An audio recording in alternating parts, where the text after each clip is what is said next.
everybody's having a great day today. We're going to be filming my first trimester recap. I've been wanting to film this for weeks at this point. I'm actually in my second trimester, pretty far along in my second trimester.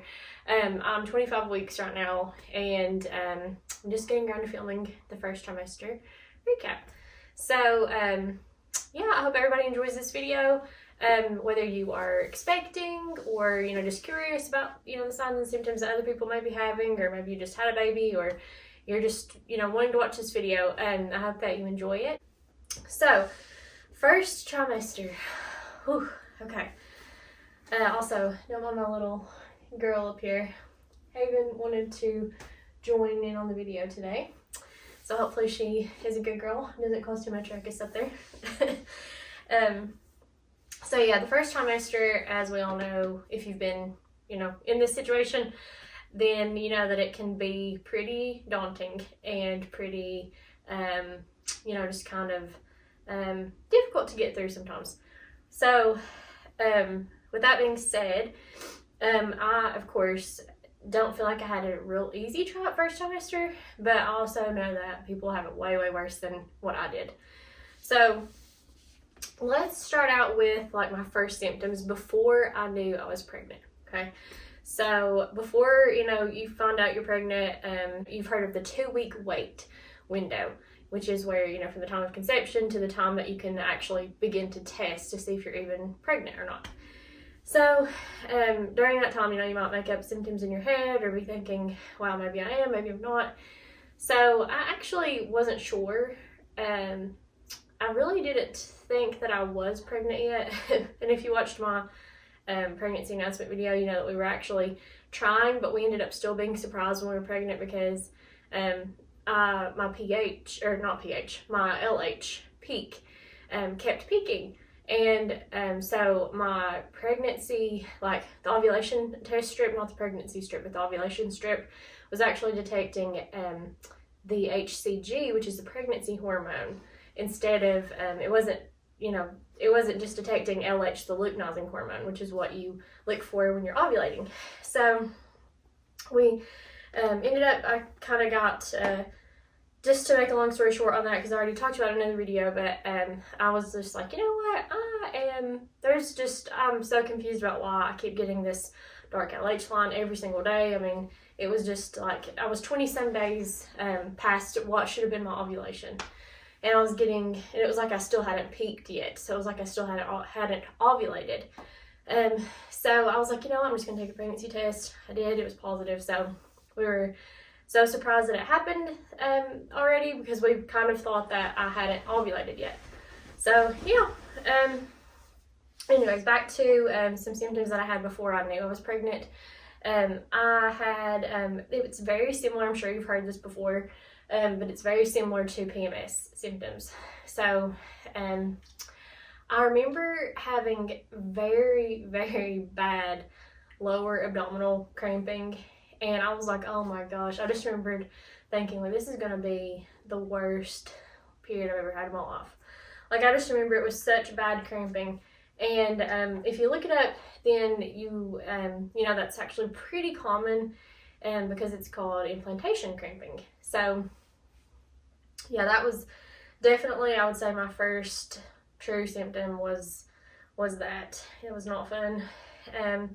Also tender chest area, that was definitely one of my first symptoms, worse than I'd ever had in my entire life. And then I noticed, I didn't notice at the time, I should say, but in hindsight, I was waking up one extra time in the middle of the night to use the bathroom. So usually, I wake up either 0 times or 1 time, and I was waking up 2 times a night to pee. So that was another thing. So those were all of the symptoms that I had before I knew I was pregnant. So after I found out I was pregnant, at this point, during the first trimester, I had a little bit of dizziness, which I'm trying to think back, but I remember that it can have something to do with your blood vessels expanding, and it can, you're having that increased blood volume and things. So dizziness is, hey, she's breathing so hard. Why did you just start breathing so hard? So yeah, dizziness can be a symptom, if you didn't know that. Another one that I had actually heard of course, from, you know, several different people was greasy hair. So I was literally like, my mom and my sister can literally go, if they wanted to, I mean, they don't, but if they wanted to, they could probably go a month and not have greasy hair without washing it. And I am one of those people who I've had to train my hair, and I still have to use dry shampoo if I go this long, but I can try to go like 4 days without washing it, and that's pushing it. That's like with dry shampoo. If I don't use dry shampoo, usually every other day. So I was at the point where I was having to wash it every single day. Excuse me. So that was not fun.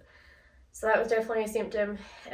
Another one, I was wearing my Apple Watch for a certain part of the time. And I say that because I ended up getting so I already have texture issues. Not really with food, but just like with touching things. I don't like certain textures. And I got to where I hated having makeup on my face. It made me feel very, just like, what's the word I'm looking for? Brain fog, I'm telling you, pregnancy brain.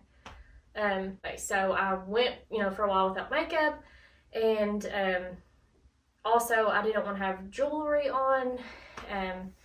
Whenever I'm at work, I do wear a rubber engagement ring. Not engagement ring, a rubber wedding band. And I was able to wear that, but other than that, I didn't want jewelry on. I stopped wearing my Apple Watch. So the Apple Watch was something that I wear every day just to keep up with, you know, steps and heart rate, things like that. And I noticed on my own that I had I felt like my heart rate was just staying higher all the time. Not like tachycardic, not like to a point where it was a problem, but I could just tell, because I have a fairly lower resting heart rate.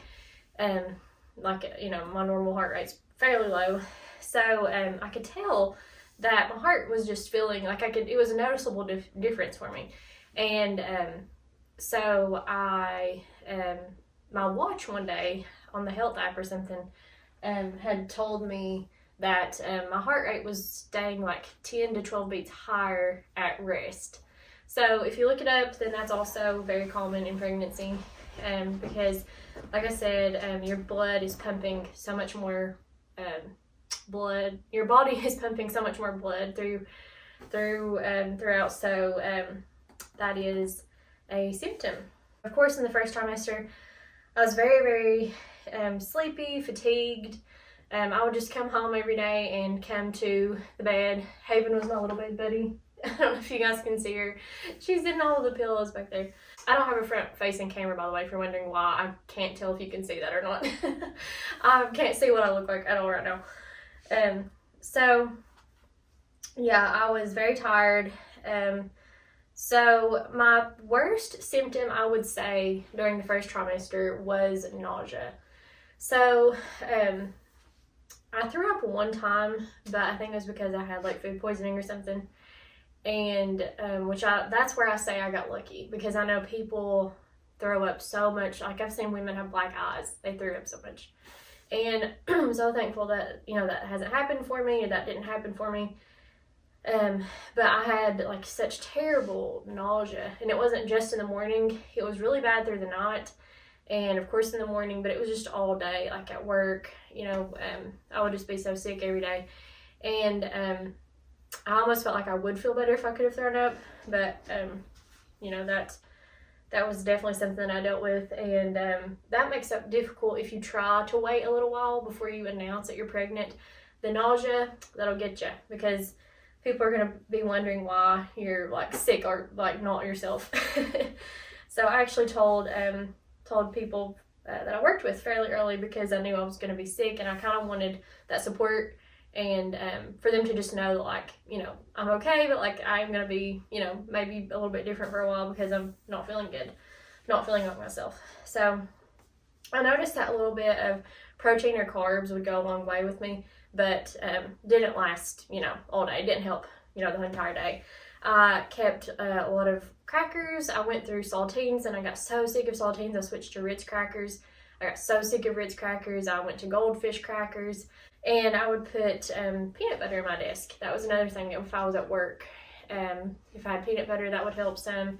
But I definitely needed to have some sort of meat at lunchtime. I felt like the protein in that would kind of helped me versus if I didn't have meat. So, or at least peanut butter, like I said. I did a lot of peanut butter sandwiches, and yeah, so that was kind of my my biggest, worst symptom, I would say. And I got real specific with this. Apparently on week 5, I had my first food aversion, which was to coffee. I love my morning coffee. I usually would just drink like 1 cup a day, but it was in the morning. I looked forward to it every single day. I looked forward to my cup of coffee.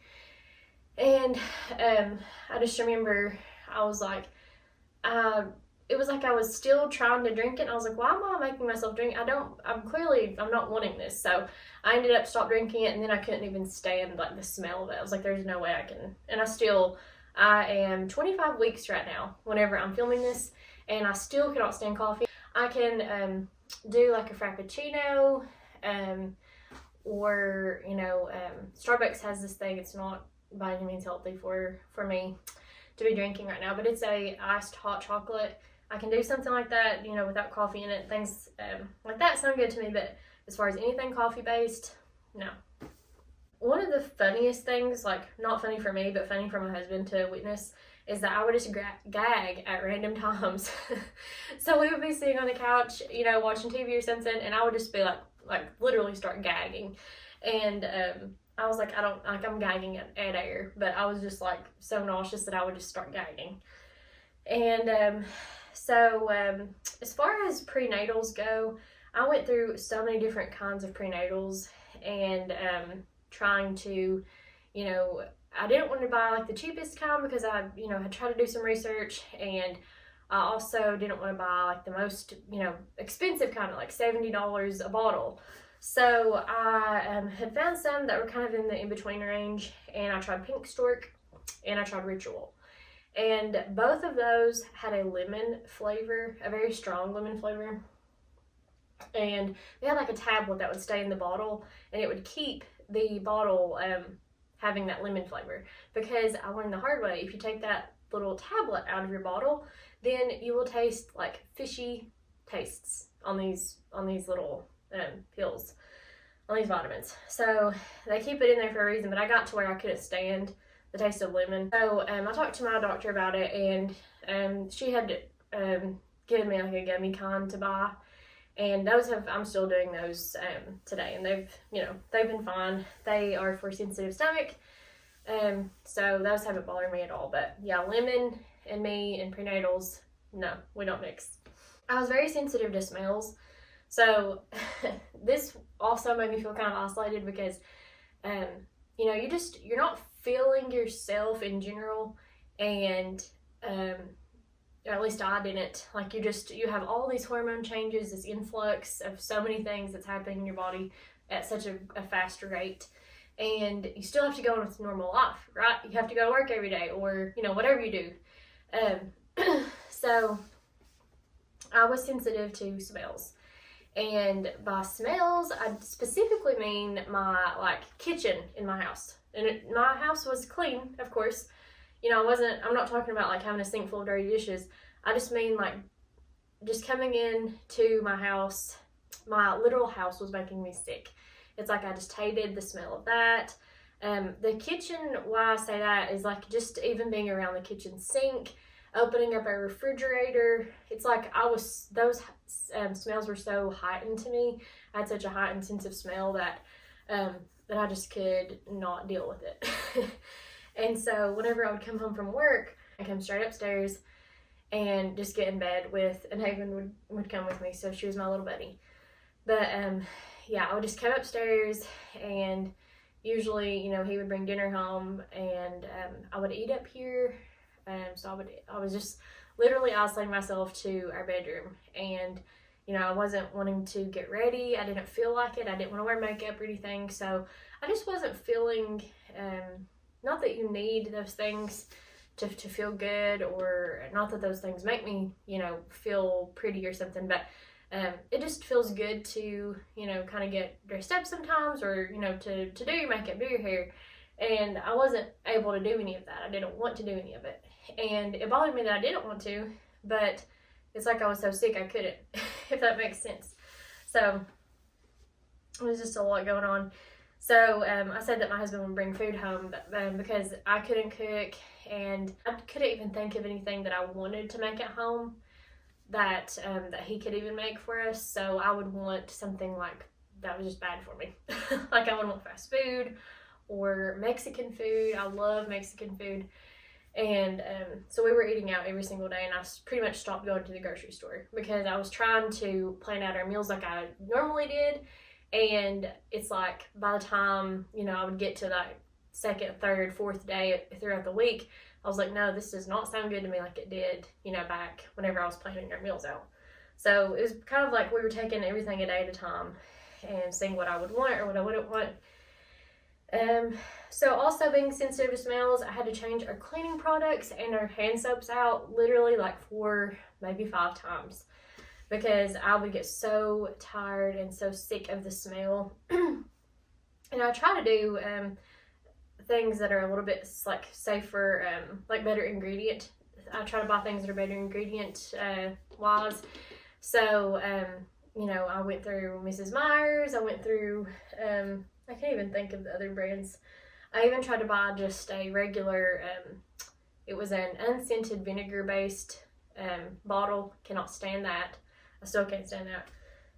So I don't know. I still am honestly not happy with any kind of multi-surface spray. I have not found one that works for me.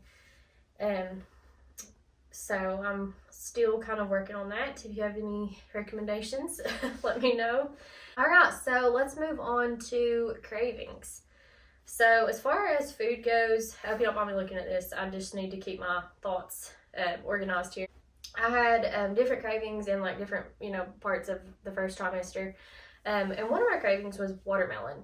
And I remember I just wanted watermelon so bad. I was like, Landon, that's my husband's name. I was like, Landon, I have to go to the store and I have to get watermelon. Like, and I ate probably, if you buy like a thing of the pre-cut slices, I ate like half of that container that night and half the next night. And also, I know that it's not necessarily a great idea to buy a pre-cut watermelon because you don't know if the covering was washed good.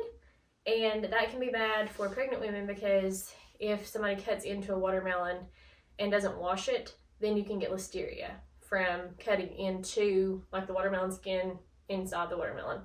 So I don't buy pre-cut fruit anymore. Listeria is bad for anybody, not just if you're pregnant, but anyways. Another thing that I craved was goldfish crackers because I had went through the other 2 types that I had been eating, and I landed on goldfish and I loved them pretty much my entire first 3 months. And also something that I craved, not so healthy, was the Wendy's spicy chicken sandwiches. That's something that I craved at least probably twice a week, not gonna lie. Another thing was Totino's pizza rolls, the pepperoni pizza rolls. I wanted those pretty much every day. Like if I got home, I was also doing this thing. I guess your body's doing so much in the first trimester, and you know, you've just got so much going on, and you know, you're growing up literally from nothing to something.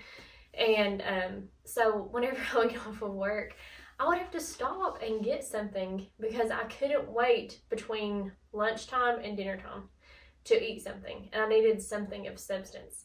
So I would get 2 meat and cheese tacos from Taco Bell almost every day. I needed something, like I said, between lunch and dinner time that would hold me over, and that is just what sounded good. So I would stop and do that, and that would help a little bit with the nausea also. So for me, something that would help whenever I was nauseous was eating something. So I would kind of go to something salty, like plain Pringles was one thing that I was able to do. I'm trying to think, just the crackers, you know, things like that, Sprite. But I would get nauseous so many times throughout the day. I would just have to have a snack. That was like the only thing. I bought the, my sister had recommended those Preggy Pops, I think is what they were called.